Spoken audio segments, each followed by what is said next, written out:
Important topic जो आपका है पेपर कल, और पेपर शुरू हो जब होगा आपका तो क्या टिप्स ध्यान रखनी, क्योंकि क्या होता है आपने जब पहली बार पेपर दिया था, कौन सा दिया पेपर, सीएमए फाउंडेशन वाला, वो पूरा पेपर कौन सा था आपका, एमसीक्यू वाला। अब पहली बार आप पेपर देने जा रहे हो सीएमए इंटर वाला, इसमें कुछ पेपर में क्वेश्चन एमसीक्यू आएंगे, लेकिन मेजर क्वेश्चन कौन से होंगे, डिस्क्रिप्टिव। तो क्या क्या बात आपको ध्यान रखनी, मेरी बात सुन लेना अच्छे से। अगर आपने इतनी बात फॉलो की तो मुझे लगता है बहुत अच्छे से आपको हेल्प जरूर होगी। सबसे पहला बहुत ध्यान सुनना, please reach 1:45 PM exam centre पे टाइम पे पहुंच जाना, पहली चीज। बिना बोले ये ध्यान से सुनिएगा, ये करिए सब लोग, पहली चीज।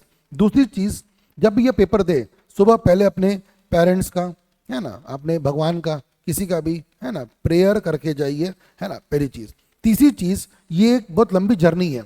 अब कई लोग यहाँ पे ऐसे होंगे जो दोनों ग्रुप दे रहे होंगे 8 पेपर, जो लोग एक ही ग्रुप दे रहे हैं वो भी 4 पेपर दे रहे हैं। प्रॉब्लम क्या होता है, do not go for that एकदम एक्साइटमेंट कि मैं बस 2-3 घंटे सोऊंगा, नहीं। प्लीज प्लीज प्लीज स्लीप बराबर रखिए, प्रॉपर फूड खाइए इस मोमेंट पे। मेरी बात, छोटी छोटी बातें में ध्यान रखना। अभी पिज्जा खा रहे हो, बर्गर खा रहे हो, नूडल्स खा रहे हो, मत करना ऐसा। You need to have a proper nutritious food, मेरी बात मानना, सच में हेल्पफुल करता है। जूस पीजिए, फ्रूट्स खाइए, आप एनर्जेटिक फील करेंगे। एग्जाम जाने के पहले हैवी लंच मत करना, क्योंकि आपको रात में आदत होती है 12-1 बजे एक बढ़िया जम के खाना खाने की, मत खाना। इतना खाना खाओगे तो नींद आएगी, ट्रस्ट मी, मत करना। सबसे इंपॉर्टेंट चीज, पेपर देके जब बाहर निकलोगे, पेपर को फाड़ के ऐसे, है ना, ऐसे काली माता बती बलि स्वीकार करो, ऐसा करके पेपर फाड़ देना। Trust me, do not discuss with anyone, किसी से पेपर डिस्कस मत करना। ये होगा सेंटर पे, अरे भाई तेरा आंसर क्या आया, ए का इसका क्वेश्चन आंसर क्या था, अच्छा तेरा बी था, मेरा सी था, और दिमाग खराब हो जाता है। और फिर नेक्स्ट पेपर आपका कौन सा है, अकाउंट्स का, उसमें वाट लग जाती है।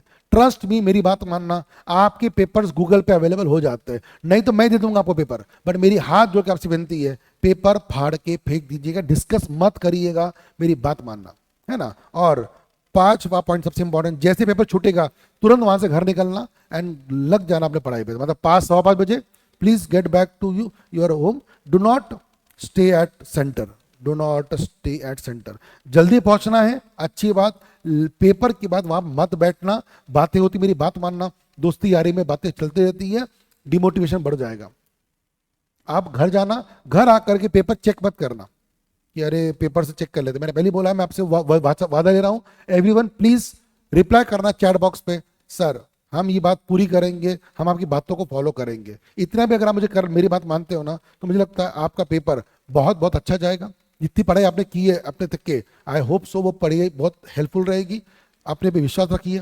पेपर, सबसे बड़ी बात मैं कैसे भूल गया, पेपर पूरा 100 मार्क का सॉल्व करेंगे, इफ नहीं भी आता है तो भी करेंगे। क्यों, क्योंकि कोई निगेटिव मार्किंग है नहीं कि गलत दिखेगी कुछ कट रहा है, पेपर सॉल्व होना चाहिए, मतलब होना चाहिए, मुझे सबका प्रॉमिस चाहिए। I want everyone to comment in the chat box, yes sir we will complete the paper, we will follow, simple लिख दीजिए मुझे चैट बॉक्स पे, we will follow all your steps and we will clear exam. बस I want everyone, manifest बोलते हैं ना हम लोग, प्लीज मैनिफेस्ट, जितना मैनिफेस्ट आप करेंगे उतना, मैंने शायद हमेशा बोला हुआ है कि जिस चीज को शिद्दत से चाहते हो पूरी कायनात उसे आपसे मिलाने में लग जाती है, बट आप चाहो तो ऐसा। तो बस इतना करिए, मुझे लगता है आपको डेफिनेटली फायदा होगा, सबको सक्सेस होगा। सबको best of luck for the tomorrow's upcoming paper, right guys.